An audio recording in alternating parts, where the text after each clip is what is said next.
네, 삼성중공업 주주 여러분들 반갑습니다. 강프로입니다. 자, 오늘도 삼성중공업이 1.5%대 강세를 보이면서 화요일 날 5%대 약세를 보이던 부분을 메꿔가고 있는 상황입니다. 자, 그런데 이 구간에서 우리가 체크해야 될 건 한 가지입니다. 지금 삼성중공업이 시장 대비해서 약한가? 그쵸? 그 부분을 첫 번째로 다룰 거고요. 그리고 무엇보다 지금 3분기 실적이 굉장히 서프라이즈하게 발생을 했는데 3분기 실적을 계속해서 이어가는, 그쵸? 실적의 성장세를 이어갈 수 있을 것인가? 그 부분을 이야기를 드릴 거고, 무엇보다 중요한 건 지금 수주 물량의 대부분이 카타르 쪽에서 나오고 있거든요. 이 카타르에 대한 수주 물량은 22년 6월부터 시작을 했습니다. 그쵸? 근데 22년 6월부터 시작해서 올해까지, 그리고 앞으로도 카타르에 대한 수주 물량은 계속해서 나올 것인가, 이 부분에 대해서 중점적으로 다루고, 무엇보다 중요한 내용은 시장 대비해서 약한 상황이 지금 며칠째 계속되고 있어요. 이런 부분이 왜 나오는지에 대해서 디테일하게 다루도록 하겠습니다.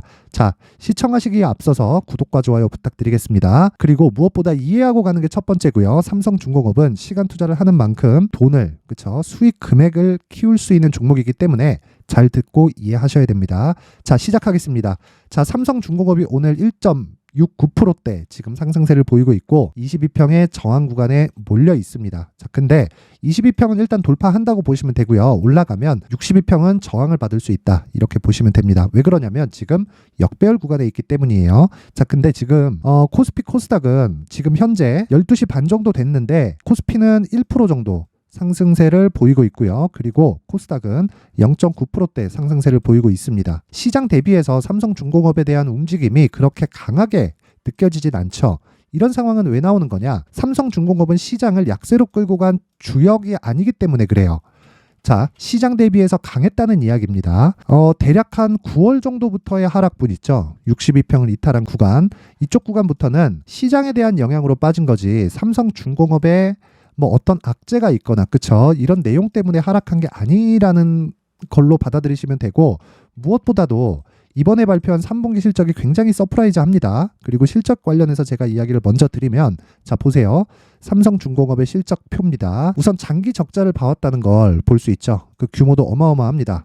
연평균 1조 이상의 장기 적자를 봐온 상황을 우리는 보고 있는 건데, 올해 들어서는 흑자로 전환이 됐습니다. 흑자 전환의 의미는 첫 번째, 가장 중요한 내용인데요. 비용 커버가 되고 있다는 거예요. 자, 삼성중공업 같은 거대한 기업을 운영을 하고, 무엇보다 인력과 공간, 그쵸? 그리고 장비가 거의 무한대로 투입이 되어야 되잖아요. 그러면 무슨 일이 발생하죠? 비용에 대한 부담이 엄청납니다. 근데 그런 부분을 이제는 장기 침체를 겪은 이후에 커버를 하고 있다. 그쵸? 그런 상황이기 때문에 지금 주가가, 즉 5월 달에 신고가를 만들고 6월, 7월 달, 그쵸? 50% 이상의 강세를 보인 게 이 내용 때문인 겁니다. 근데 그 비용 커버가 일회성으로 그친 게 아니라 2분기에도 3분기에도 계속해서 커버를 하고 있고, 무엇보다 3분기에는 예상치보다 200억 정도의 실적을 더 냈습니다. 그렇다는 건 무슨 얘기예요? 가면 갈수록 가파르게 실적 증가가 나오고 있다는 건데, 자, 비용 커버가 된 순간부터는 성과의 상승으로 이어집니다. 왜 그럴까요? 토크는 한정적이에요. 그쵸? 배를 건조할 수 있는 토크는 한정적인데, 여기에 일감이 계속해서 쌓여 있으면 줄을 서겠죠. 줄을 서면 뭐가 되죠? 선가 자체가 높아지죠. 결과적으로는 신조선가의 상승으로 이어지게 되는 겁니다. 그러면 앞으로 실적이 증가하는 폭은 지금보다 훨씬 더 강해질 수밖에 없습니다. 그렇죠? 아직까지 순이익의 폭이 크게 증가하는 건 아니지만 영업이익의 폭이 증가하고 있다는 건 시장에서 조선주에 대해서, 그쵸? 굉장히 긍정적인 시그널로 바라볼 필요가 있습니다. 그쵸? 그래서 제가 영상을 계속해서 올려드리고 있는 거예요. 자, 그리고 수주 물량이 어디서 나오느냐, 이런 부분에 대해서 한번 보면 카타르에서 대부분의 수주 물량이 지금은 나오고 있습니다. 그쵸? 근데 자, 보세요. 지금 추가 수주가 유력하다, 이렇게 나오고 있고, 이건 확보한 슬롯 중, 그쵸? 도크를 얘기하는 거고, 6척분을 행사 전망하고 있다. 11월 2일 어제 나온 건데 재탁 뉴스라고 보시면 돼요. 이게 무슨 얘기냐면, 원래 6척분을 배분을 받아서 수주를 했는데 이걸 3천억 규모예요. 3천억 규모.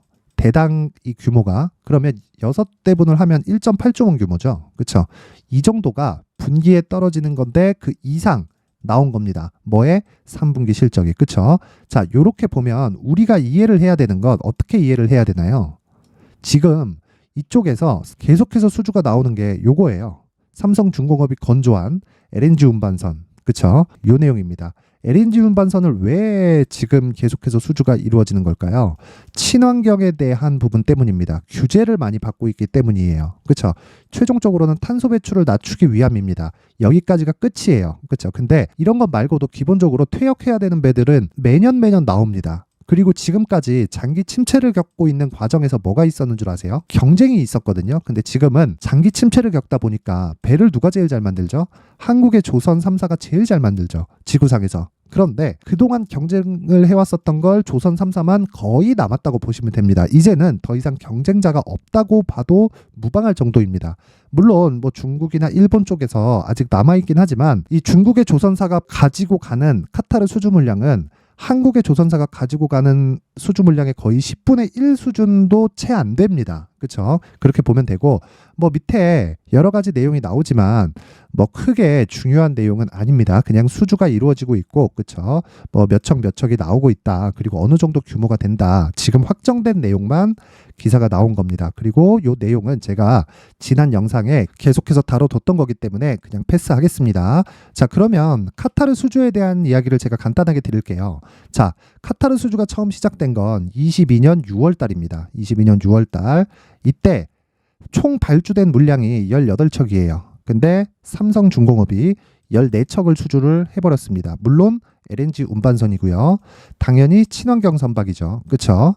자, 그러면 22년도에 발주된 물량 중에 14척을 이미 수주를 마친 겁니다. 이것에 대한 실적이 언제 나왔어요? 1분기에 나온 거예요. 그렇죠? 그리고 나서 계속돼서 23년도에는 실적이 계속해서 가파르게 증가를 하고 있는 상황이죠. 물론 과거에 봤었던 적자 규모를 메우기에는 아직 한참 부족합니다. 그래서 아직 삼성중공업은 이제 시세의 시작점이라고 제가 이야기를 드리는 거고, 자, 앞으로 나오는 실적에 대한 부분도 일단 올해 수주 목표가 95억 불이에요. 95억 불인데 8월 달까지 진행된 상황을 보면 60%대의 수주를 달성을 했습니다. 연간 목표에. 그쵸? 충분히 달성할 수 있는데 8월 달 이후에 그쵸? 이번에 1조 8천억의 수주에 성공했고요. 3차 물량도 예정되어 있기 때문에 연간 목표인 95억 불을 달성하는 데는 크게 어려움이 없습니다. 그쵸?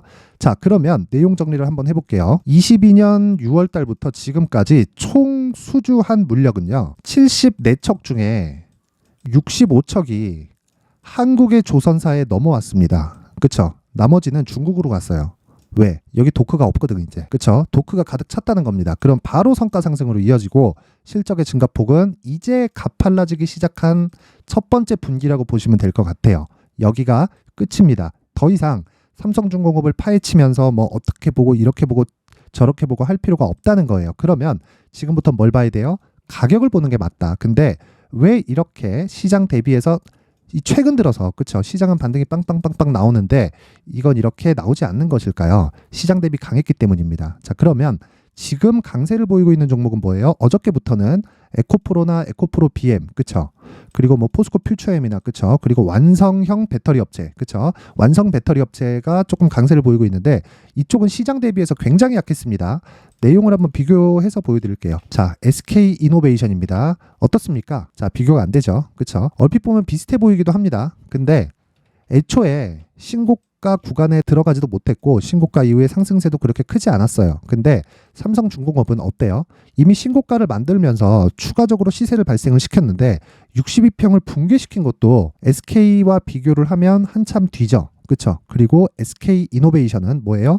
완성 배터리 업체입니다. 그쵸? 근데 이 구간에서 에코프로는 어느 정도 빠졌죠? 60% 빠졌습니다. 그래서 단기간에 기술적인 반등이 나오는 과정에서 삼성중공업으로 수급이 약간 부족하게 들어오고 있다. 요 정도지 지금은 철저하게 매수 구간으로 봐야 되고 효율을 높이는 매매 전략이 필요합니다. 무슨 얘기냐면 가격이 가장 중요한 구간이다. 그래야 효율을 높일 수 있다는 거예요. 자, 그래서 제가 삼성중공업의 가격과 단기 보유 전략을 준비를 해왔는데 무엇보다 중요한 내용은요. 삼성중공업은 리스크 대비해서 리턴의 폭이 큽니다. 이게 무슨 얘기냐면 내가 위험을 감당하는 것 대비해서 수익을 볼 수 있는 폭이 크다는 이야기예요. 위험은 0%입니다. 0% 지금 가격에서는.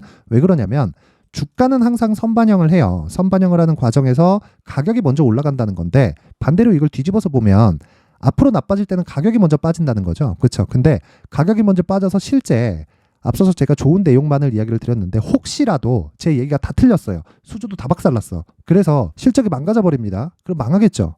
그럼 어떻게 돼요? 정부의 자금이 들어옵니다. 그게 끝이에요. 그렇죠. 근데 과거에도 그런 경우가 있었습니다. 실제 하나오션은 원래 대우조선해양이었는데 정부의 자금이 들어오면서 살아났죠. 살아났다기보다 버틸 수 있게 만들어주는 거예요. 이건 왜 그래요? 고용 때문에 그렇습니다. 조선업 자체가 원체 크기 때문에 이 부분을 나라에서 버릴 수가 없는 거예요. 그렇죠? 그러면 삼성중공업은 뭐 고가에서 뭐 그런 상황도 아니고 장기 침체를 겪으면서 지금 최저치에서 이제 숨을 쉬는 정도로 올라왔기 때문에 지금 조정을 받는 건 단순 눌림목에 지나지 않고 무엇보다 가격을 앞세워서 매매를 진행하자. 그게 단기 보유 전략 2주 안에 내가 수익으로 전환시킬 수 있는 가격이면 오케이입니다. 이런 부분을 제가 여기 19페이지에 걸쳐서 준비를 해놨는데 시청하시는 모든 분들이 최소한의 성의를 보여주시는 분들에 한해서만 제가 삼성중공업의 가격과 단기 보유 전략을 공유해 드리도록 하겠습니다.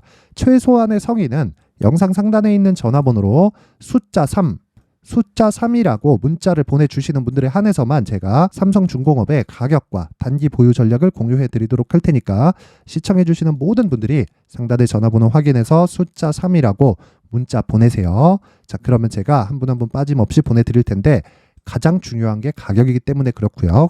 이걸 토대로 보유 전략을 연결시켰을 때 내가 효율을 극대화시킬 수 있다. 그리고 무엇보다 앞으로 수주 물량이 쏟아져 나오고 있는 상황이고 내년 초부터는 VLCC 관련된 수주도 이루어질 것이기 때문에 실적은 증가할 수밖에 없습니다. 그렇죠? 기존에 있는 LNG 선박보다 VLCC는 초대형급이기 때문에 LNG 선박보다 규모가 훨씬 더 큽니다. 내년에는 실적의 증가가 훨씬 더 커질 수밖에 없고 이미 도크가 차 있기 때문에 성과의 상승도 가파르게 진행될 수밖에 없습니다. 자, 근데 이런 부분을 진행을 할 때 뭘 해야 돼요? 효율을 높여야 된다. 효율은 어디서 높여요? 강프로의 무료 소통방에서 높이면 됩니다. 자, 지금 현재 500분 정도가 참여를 하고 계신데 제가 오늘까지만 입장을 받도록 하겠습니다. 자, 오늘 11월 3일이죠. 그쵸? 시초가 매수, 장 시작 전에 나가는 시초가 매수 8시 53분 그리고 8시 54분에 진행된 DIT 그리고 두산 테스나. 자, 강프로의 무료 소통방에서는 이렇게 시초가 매수를 종목이 있을 때마다 진행을 하고 있고요. 뭐 거의 매일매일 진행을 하지만 무조건 해야 된다라기보다 종목이 나올 때 진행을 하는데 웬만하면 나오는 경우가 많습니다. 그리고 보통 최대 3종목이 나가고요. 단타 포트폴리오를 정해서 그쵸? 특정하게 단타를 하고자 하는 금액을 정해서 분할로 그 분할하라는 게 분할 매수하세요 그게 아니라 시초가의 주문을 넣지만 종목별로 그 비중에 맞춰서 분할로 넣고 제가 매도 구간을 여기 강프로의 무료 소통방에서 진행을 해드립니다. 그쵸? 무엇보다 이 내용을 진행하는 이유는요. 신고가 종목만을 매매하기 때문에 뭐가 돼요? 신고가에 대한 이해를 돕기 위해서입니다. 그런데 수익이 어마어마하게 터지고 있다. 자, 내용 한번 보겠습니다. 실제 오늘 같은 경우에는요. DIT와 두산 테스나가 진행이 됐는데요. 자, 한번 보세요. 자, DIT 같은 경우에 지금 시초가에 진행이 돼서 12%대 강세를 보이고 있습니다. 그쵸? 고가 저항을 이쪽에서 받았기 때문에 이번에는 돌파하는 관점이 맞다. 그래서 매수가 들어간 거다. 그쵸? 그러면 오늘 수익 몇 프로? 대략 한 시가 대비해서 10%대 수익 구간에 접어들었고요. 이런 수익이 발생하기 시작한 건 자, DIT 11시 59분에 나왔죠? 그쵸? DIT 21,100원에 10%대 수익권에 들어갔다고 제가 언급을 한 내용이 있습니다. 자, 그리고 DIT를 오늘만 공략한 거냐? DIT 같은 경우에는 어저께도 그쵸? 8시 52분에 어저께도 공략이 들어간 종목입니다. 그러면 이 종목을 제가 왜 했을까요? 반도체 종목이기 때문입니다. 저는 신고가만 매매한다고 말씀드렸죠. 그리고 신고가에 대해서만 공략을 하기 때문에 시장의 약세 종목은 아예 건드리질 않습니다. 자, 근데 보세요. DIT는 신고가 매물 소화, 신고가 매물 소화를 계속 거치면서 강세폭을 늘려가고 있어요. 물론 이 구간에서는 조정을 받았지만 여기 신고가 매물 소화를 마치고 나서 50% 정도의 추가 시세가 나왔기 때문에 이 정도 조정은 너무 당연한 겁니다. 근데 매물 소화가 또 이루어지고 상승세가 또 나오고 있어요. 이건 왜 그래요? 하이닉스가 시장 대비 강하기 때문입니다. 그쵸? 반도체 종목이 강하기 때문이에요. 그래서 제가 어저께도 시초가 공략 들어갔죠. 8시 52분 내용 확인하면 자 11월 2일 그쵸? 시초가 공략 DIT 8시 52분 진행한 내용이 보이고 LNK 바이오 같은 경우에도 그쵸? 어저께 10% 이상의 수익을 거뒀습니다. 직접 한 번씩 다 쳐보시면 되고 근데 오늘 같은 경우에 제가 왜 또 DIT를 공략을 나갔느냐. 당연히 반도체 관련된 긍정적인 시그널이 제 눈에는 계속 보이기 때문이고요. 무엇보다 저는 하루에 상한가를 도달하지 않잖아요. 그럼 매도합니다. 그냥 매도해버려요. 왜? 이미 수익인데? 10%대인데? 그러면 이쪽 구간에서도 당연히 매수를 들어갈 수밖에 없겠죠. 왜? 신고가 이후에 매물 소화 과정을 거쳤으니까. 그러면 이 구간을 한번 볼게요. 10월 11일 쭉 내용을 한번 보겠습니다. 자, 보세요. 10월 11일. 자, 8시 54분 보이시죠? 이렇게 DIT를 이쪽에서도 공략을 했고요. 그리고 이번에 상승세에 맞춰서 또 공략을 하고 있다. 그러면 어제 10%, 오늘 10%. 이렇게 나오고 있는데 이 종목에 대한 내용이 뭐다? 반도체라는 거죠. 그렇죠. 그렇다는 건 신고가를 보기는 하지만 신고가의 기준이 되는 대형주의 움직임을 지속적으로 추적 관찰하고 있었을 때 이런 매매가 가능해진다는 겁니다. 자, 그럼 밑에 두산테스나도 보이죠? 두산테스나도 한번 볼게요. 두산테스나도 자, 내용 한번 보세요. 오늘 큰 폭으로 상승이 나오는 것은 아닙니다. 근데 이것도 뭐예요? 반도체입니다. 그렇죠. 7월부터 HBM에 대한 준비를 하고 있는 게 두산테스나입니다. 두산테스나는 원래 비메모리예요. 근데 HBM 쪽으로도 충분히 넘어올 수 있는 기술력을 가지고 있죠. 그렇기 때문에 7월부터 준비를 하고 있고 그 이후에 시세의 폭이 나오긴 했지만 자, 시세가 늦다 보니까 후발주라 그러죠. 그 뒤에 조정을 좀 받았지만 다시 상승 구간을 보이고 있다. 자, 이게 끝입니다. 이것도 뭐다? 신고가. 그렇죠? 자, 그래서 삼성중공업을 추적하는 과정에서 내가 신고가에 대한 이해를 하고 그리고 장중에 단타를 한번 진행해 보면서 나도 5% 또는 10% 이상의 당일 수익을 한번 만들어 보고 싶다 하시는 분들은 상단의 전화번호 확인해서 참여라고 문자 보내주시는 분들에 한해서만 제가 강프로의 무료 소통방 입장 링크를 공유해 드리도록 하겠습니다. 오늘까지, 그쵸? 오늘 금요일이니까 오늘까지만 입장을 받을 테니까 모두 참여라고 문자 보내시면 제가 한 분 한 분 빠짐없이 공유해 드리도록 하겠습니다. 간단하게 이해하세요. 삼성중공업은 지금 싸다. 무엇보다 실적보다 싸다. 그쵸? 지금 매수할 구간이지만 효율을 높이자. 그 내용을 준비했으니까 상단에 번호 확인해서 숫자 3이라고 문자 보내시고 실시간 내용이 확인하고 싶고 나는 단타를 치고 싶다 이러신 분들은 참여라고 문자 보내시면 됩니다. 자, 그리고 무엇보다 중요한 건 이해하는 게 중요합니다. 자, 그리고 항상 시청해 주셔서 감사드립니다. 자, 이제 23년도 다 끝나가지만 매매를 하시면서 스트레스를 받으시는 분들이 있을 수 있습니다. 시장이 항상 그렇긴 하지만 그래도 제 구독자분들과 시청해 주시는 분들을 위해서 앞으로 차기 주도주가 될 수 있는 대시세 종목을 준비를 해왔습니다. 물론 단타에 목말라 하시는 분들이 있을 수 있습니다. 자, 그런데 단타의 문제는요, 위험관리입니다. 단타에서의 위험관리는 손절 말고는 없기 때문입니다. 자, 그래서 항상 제가 단타는 재능이 필요하다고 이야기를 드리는데 단타에서의 재능은요, 단순하게 차트를 보면서 단타를 치는 기술적인 문제가 아닙니다. 손절에 대한 심리적인 압박을 이겨내면서 매매를 해야 되기 때문에 장기간 유지하기가 사실상 어렵습니다. 한두 번 해보면 할 수 있는지 없는지 알 수 있을 겁니다. 자, 그래서 단타나 짧은 수익만을 쫓다 보면요, 잦은 손절로 계좌가 망가지는 건 순식간이고요. 그만큼 수익하고는 거리가 멀어지겠죠. 장기간 유지하기가 어렵기 때문입니다. 결과적으로 주식시장에서 돈을 벌기 위해서는요, 어떤 계기를 만들어야 되는데 그 계기는 한 종목에 비중을 실어서요, 수익을 보는 것 말고는 없습니다. 쓸데없이 잦은 매매를 하지 말라는 이야기고요. 그리고 한 종목에 비중을 실을 수 있어야 된다는 겁니다. 그런데 이 비중을 실는 과정에서 성장 산업군에 대한 이해가 필요하다는 겁니다. 이 부분을 반드시 기억을 하셔야 돼요. 자, 이런 성장 산업에 대한 구조와 제가 앞서 말씀드렸던 신고가 그리고 선반영 구조에 대해서 이해를 했을 때 이런 매매를 할 수 있게 됩니다. 2월 7일 강프로의 대시세 종목으로 에코프로 매수가는 17만원 이에서 진행이 됐고요. 그리고 목표가는 50만원부터 자율 매도 구간으로 잡았죠. 예상 수익 범위가 200% 이상으로 되어 있는데 신고가 이후에 선반영 평균치가 200% 이상이기 때문에 그렇습니다. 자, 그런데 에코프로가 2차전지 양극재 기업이죠. 자, 근데 2차전지 양극재는 친환경이라는 범주 안에 속해 있다고 보시면 됩니다. 근데 제가 항상 이야기를 드리죠. 시세는 항상 연결된다고요. 앞으로 나올 대시세 종목도 이런 친환경이라는 성장 산업군에 포함되어 있어야 됩니다. 자, 이런 성장 산업군에 포함되어 있는 걸 확인한다면 이 내용처럼 세 가지의 공통점을 가지고 있습니다. 1년에 많은 종목이 발생하지 않고요. 그리고 세력들의 장기간 매집 구간이 확인돼야 되고, 그리고 상승하기 시작하면 평균적으로 3개월 정도의 상승 구간을 보이기는 하지만 제가 2개월이라고 작성을 해온 건 한 가지 내용 때문입니다. 한 달은 확인하는 과정이 필요하기 때문입니다. 이게 무슨 얘기냐면 성장 산업에 대한 부분 그리고 이런 공통점 여기다가 기술적인 내용을 다 포함을 시키더라도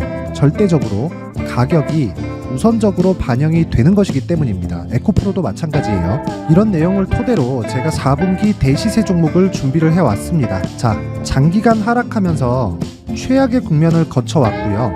이 구간에서 먼저 하락을 했다는 건 앞서 말씀드렸던 내용처럼 고가에 대한 부분이 아니라 저가, 즉 나쁜 부분을 반영한 이후에 신고가를 발생을 시켰다는 건 앞으로 좋을 부분을 반영이 되고 있다는 거죠. 그런데 본격적인 시세는 신고가 이후라고 말씀을 드렸고 지금은 매물 소화 과정을 보내고 있습니다. 앞서 말씀드린 대로 가격 먼저 분석을 끝냈죠. 그리고 나서는 정부 정책의 방향과 맞는지를 체크를 해야 되는 겁니다. 2023년 대시세 종목인 에코프로도요, 정부 정책의 방향에 맞는 종목이라고 볼 수 있겠죠. 물론 이런 종목들도요, 신고가 이후에 시세를 낸다는 건 반드시 기억하고 있어야 됩니다. 자, 이런 내용을 토대로 23년 상반기 에코프로와 같은 대시세 종목을 준비를 해왔습니다. 자, 하반기 대시세 종목은 영상 상단의 전화번호로 대시세라고 문자를 보내주시는 분들에 한해서만 공유해드리도록 할 테니까 영상 상단의 전화번호 확인해서 하반기 대시세 종목으로 큰 수익 내셨으면 좋겠습니다.